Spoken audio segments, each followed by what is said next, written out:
And welcome back to the next video in the series. Today we're going to look at HLT and DAT. So, we've all been using Halt anyway. I did the first video and it sort of acts like that anyway whenever it receives a 000. So all it does, it just halts the program, stops the program. So it's important that we know how to use HLT once we start using these DATs. Okay? All the rest of your code is always going to have zeros in unless you've used DATs, in which case your program might misbehave and we don't want that. So DAT stands for data location and it's exactly the same as a variable. So what this does, instead of saying STA99 for example, what we can do is we can say store it in value, store it in number, store it in total.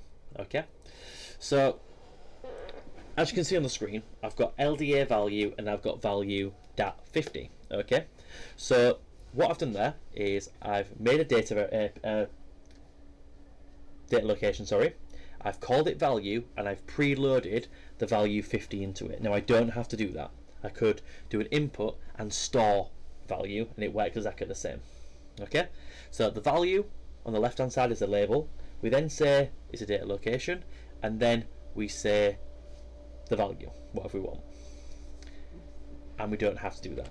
So as you can see here, I can create a data location and preload values into it. Now I've got no code here, the program doesn't do anything, but I've got pi and I've stored that as 3.142 and I've got a radius which I've stored as 25. That might be for a program where I'm doing my pi r squared stuff, possibly, but all you need to know is that we can store a value in there at the start if we need to.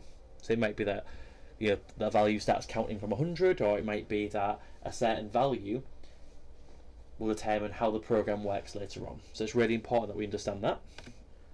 And we can also use a label, which isn't the same as a DAT, but you can use it in the same way. As you can see, the code is no different, but I put start and end, because then what I might want to do when we come to looping is I might want to, instead of loop into a certain line, I can loop to that label. I can loop to start or loop to end, which is a lot easier to program than type in loads like 99s and 98s and 97s. Let the computer handle that, as it has on the right hand side there.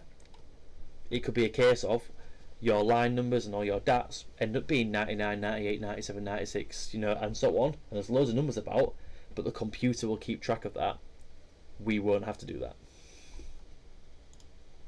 So what I'd like you to do is, if you've got the program from the previous video, if not, go make it really quickly, pause the video, and what I want you to do is change all those 99s and 98s to use DATs, to use those data locations rather than using numbers all the time, and see if you can get it to work exactly the same but read a lot nicer.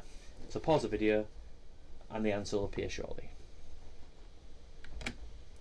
As you can see, I've kept the start and end in there just because it makes it easy to read.